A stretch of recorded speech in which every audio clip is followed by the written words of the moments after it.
Hello guys, good morning. कैसे आप सब? आशा करते हैं आप सब बढ़िया होंगे। तो मैं दोस्तों सुबह उठ चुका हूँ और सुबह उठने के बाद फ्रेश हो चुका हूँ।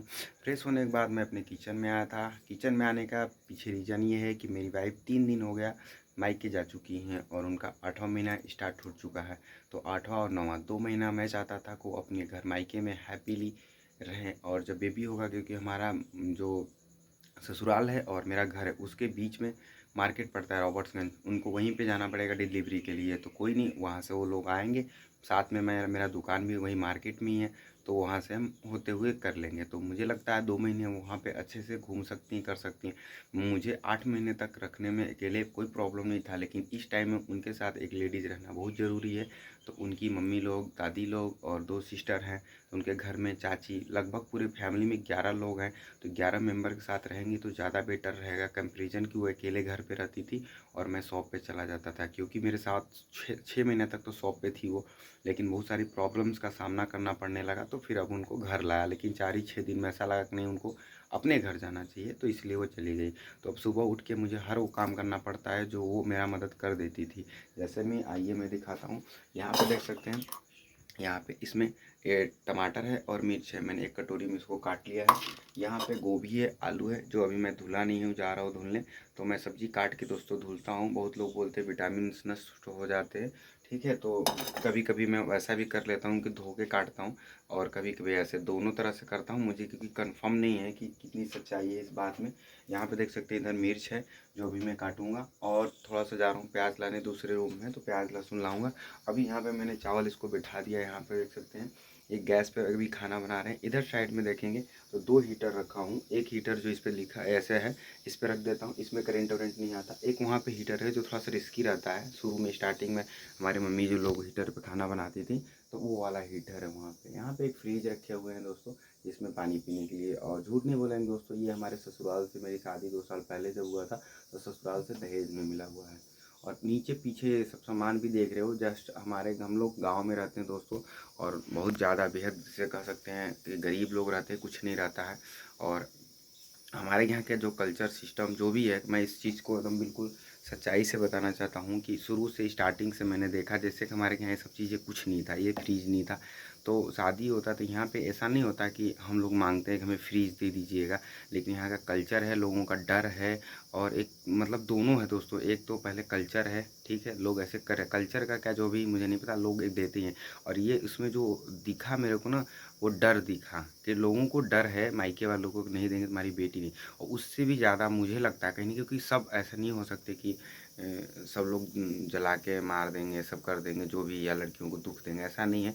सबसे जो चीज़ मुझे लगा इससे, क्योंकि ये 5% मुझे लगता है कि सास होती होंगी जो अपने, या पति होते होंगे, क्योंकि दो ही ज़्यादा मायने रखते हैं मुझे जहाँ तक लगता है। मैं गाँव में कि एक जैसे मैं हूँ उनका पति, दुख दूंगा कि तुम्हारे घर वाले मुझे ये नहीं दिए, वो नहीं दिए, और एक मेरी मम्मी, क्योंकि घर में आए दिन मालिक जो होती हैं औरतें ही होती हैं, तो वो लोग। लेकिन उससे भी ज़्यादा जो मुझे लगा कहीं ना कहीं, वो मैं अपने घर या अपने आसपास को देख पाता हूँ, वो थी गरीबी। जैसे मैं बताऊँ, मेरे के यहाँ फ्रीज नहीं था, ठीक है, तो हम लोग को नीड थी कि एक फ्रीज चाहिए। और इस तरह का जो माहौल बना है कि लड़की की जब शादी होती तो वहाँ से मिल जाता है, तो हम लोग ने इसको एक्सेप्ट कर लिया। यूँ समझ सकते हो जैसे कोई इंसान भीख दे रहा हो, दान दे रहा हो, या उसके पास ज़्यादा है, उसके लग रहा है कि सामने वाले को नहीं है तो दे दे। लेकिन इसमें एक बड़ा और भी दिक्कत है कि सामने वाला नहीं भी देना चाहता है तो उसको देना पड़ रहा है। तो कहीं ना कहीं ये भी समस्या है। तो इस चीज़ को थोड़ा सा आप समझिएगा, और आप भी कमेंट में बताइएगा आपका क्या ओपिनियन है इस बारे में। और यहाँ ये पानी फेंकने लगता है। तो दोस्तों, जो मैं समझ पाता हूँ, फील कर पाता हूँ, वही चीज़ आपको बताया कि ऐसा कुछ नहीं है। जो भी सामान मायके से मिलता है, जो इधर बैकग्राउंड में दिख रहा है, ये जो कुकर अभी खाना बना रहे हैं, उनकी दादी अभी मतलब गई थी हाल ही में, तो वो ख़रीद के दी थी कि कुकर नहीं है तुम्हारे पास। एक कुकर मतलब जैसे होता है ना खाना बनाने के लिए, उसमें चावल दाल, जैसे मैंने चावल रखा हुआ है तो पैक रहता है तो अच्छा रहता है, तो वो नहीं था, डेगची जैसा चीज़ था। तो बनाने में जैसे उसमें दिक्कत होता है चावल, तो वो इसलिए ला। तो ये चीज़ क्या था कि अब तो मैं अलग भी रहता हूँ अपनी फैमिली से, ठीक है, और मेरी वाइफ ही मतलब जो कहती है वो होता है। अब तो नहीं डर है दोस्तों ना, क्योंकि बहुत लोग को लगता है कि पति मार डालेगा, तो सास तो अब है नहीं, अलग हो गए हम लोग तो। और अब रही बात मेरी कि मैं उन्हें दुख दूंगा, तो दोस्तों मैंने उनको नहीं कभी कहा कि ये कुकर अपने घर से जाके लाइए। बस मैंने ये कहा कि मतलब मैं कुछ नहीं कहा, उनको खुद दिखा कि कुकर नहीं है तो हम लोग पैसा कमाते और हम लोग दोनों लोग मिल के खरीदते, ठीक है। इस कुकर को हम और मेरी वाइफ मिल के खरीदते। लेकिन उन अपने घर पे उन्होंने, क्योंकि रोज़ डेली बात करती हैं, तो बताया कि कुकर का प्रॉब्लम है। तो उनके घर वाले बोले ठीक है अब मार्केट आइए, क्योंकि हमारा उनका मार्केट दोनों सेम मार्केट है, ठीक है। घर के पास में 8 किलोमीटर दूर है, ज़्यादा दूर नहीं है ससुराल। और लव मैरिज नहीं है दोस्तों, अरेंज मैरिज है। आसपास में रिश्तेदारों में ही ऐसी शादियाँ लोग लगाते हैं। हमारी रिश्तेदार नहीं है, लेकिन रिश्तेदार लोग शादी लगाते हैं तो आसपास में शादी लगाते हैं। तो जैसे एक हमारे गांव के ही हैं जो, जिनसे हमारा घर का रिश्ता अच्छा है, तो उन्होंने अपने रिश्तेदार के एक लोग से शादी लगाया है, समझ पा रहे हैं। तो इस तरह से शादियां लगता है। तो ये हुआ, तो यही चीज़ है देखिए दोस्तों, सच्चाई जो मुझे लगता है। अब बहुत लोगों के साथ ही ऐसा होता है कि उनके पति दुख देते हैं, मुझे ये नहीं दिया, सास होती हैं ऐसा देती है। लेकिन जो मुझे लगा, मेरा मानना है कि ये सिर्फ 5%, 10%, 20%, बस इससे ज़्यादा तो नहीं हो सकता दोस्तों, नहीं मैं एक्सेप्ट कर सकता। लेकिन जो 80% प्रॉब्लम्स है वो गरीबी है दोस्तों, कि इंसान इतना ज़्यादा गरीब है। अगर दोस्तों सच बताऊं, अगर मेरे पास ऑलरेडी ये रहता ना, मैं एक इमेजिन करता हूँ कि मैं पहले से अलग रहता, अकेले रहता और मेरी शादी कहीं लग रही है और मेरे पास ये रहता, तो मुझे कोई नहीं देता और मैं मांगता भी नहीं, मना कर देता कि मेरे पास फ्रिज है, नहीं चाहिए। मेरे पास नहीं था इसलिए मांगा। तो ये एक तरह से गरीबी है जो कड़वा सच्चाई है कि मेरे यही नहीं, हर चीज़ के लिए बता रहा हूँ। अगर मेरे पास वो सुख सुविधा हो ऑलरेडी मेरे पास, तो मैं वो ना मांगूँ। अब रही बात, मैं बहुत लोग को देखा हूँ, वो लोग फार्चूनर मांगते हैं, तो भाई उनके पास भी फार्चूनर नहीं रहता है। अगर वो फार्चूनर रहे, और रही बात पैसा, एक चीज़ है कि पैसा मांगना फिर, तो यार वो तो हवस में आता है ना, उसके लिए तो कुछ कह ही नहीं सकते हैं कि गरीबी है क्या है, क्योंकि पैसा ऐसा चीज़ है कि आप नहीं मांग सकते हो। हाँ, आप 2-4 लाख रुपए आजकल का जो है, कोई देखो बेवकूफ़ नहीं अपनी बेटी देता है तो आपको कुछ न कुछ वो ऐसे नहीं। अगर मान लो ना एक कल्चर भी ना रहे ना, लोग देना ना, तब भी लोग हैप्पीली कुछ ना कुछ आपको दे ही देंगे कि आप जी लो। और सबसे बड़ी चीज़, हर इंसान चाहता है कि अपनी जो बेटी होती है, जो एक इंसान का जो तो सोच है, जैसे मैं हमेशा इंसानियत के दिमाग से सोचता हूँ, मेरा दिमाग जो है इंसानियत से ज़्यादा वर्क करता है अपने ऑटोमेटिक। तो मुझे लगता है कोई भी नहीं चाहेगा कि मेरी बेटी जहाँ भी रह रही हो, कभी भी वो ना मांगे, उसका पति ना मांगे, सास ना मांगे, लेकिन उसको कभी ज़रूरत हो तो पूर्ति ना करे, ठीक है। मेरा भी बेबी 2 महीने बाद अब होने वाला, मेरी इच्छा है कि मेरी बेटी हो, तो मैं भी उसके लिए हमेशा जब मैं उसको 20 साल ये सोच रहा हूँ कि उसको कापी दूँ, बुक दूँ, कपड़े दूँ, हर वो सुख और खुशी दोनों दूँ, ठीक है। तो सिर्फ 20 साल के नहीं है, जब तक वो जीवित रहेगी तब तक मेरे लिए वो मेरी बेटी रहेगी और मैं देना चाहूँगा। यही कॉन्सेप्ट मुझे लगता है हर इंसान करता है। बस बात ये है कि थोड़ी सी हमारे देश में एजुकेशन की कमी है, जो लोग दूसरों को प्यार से नहीं मांगते। अगर ये सब चीज़ें देखो, मैंने नहीं मांगा, मेरी वाइफ ने, मतलब मेरी वाइफ ने भी नहीं मांगा, अब उन्होंने बताया अपने घर पे वो लोग दे दिए।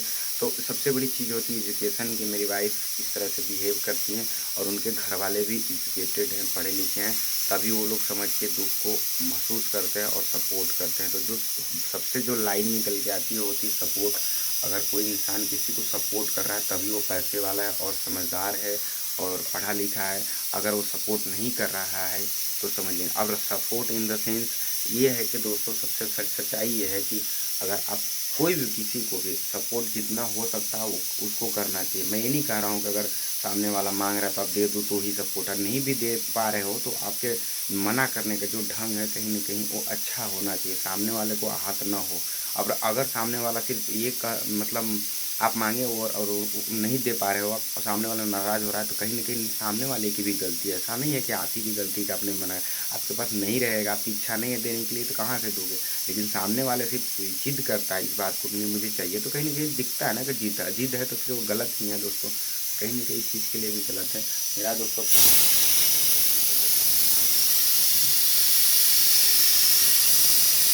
चारों सब्जी बनाने हम, तो ये 9 मिनट हो गया, सोचा मैं आज प्रॉपर वे में बात ही कर लेता हूँ, क्योंकि डेली वही एक ही चीज़ ब्लॉग बनाना, मुझे लगा कुछ नया ट्राई करना चाहिए। आप भी कुछ मेरे इस ब्लॉग से नया कुछ सीखे होंगे और कुछ आपके माइंड में भी आइडिया आया होगा जिनकी शादी नहीं हुआ होगा। बहुत लोग बोलते हैं दोस्तों कि शादी करना अच्छी बात है, कुछ लोग बोलते हैं शादी करना, वो तो मुझे लगा सबसे जो चीज़ खोजना चाहिए शादी में वो है अंडरस्टैंडिंग।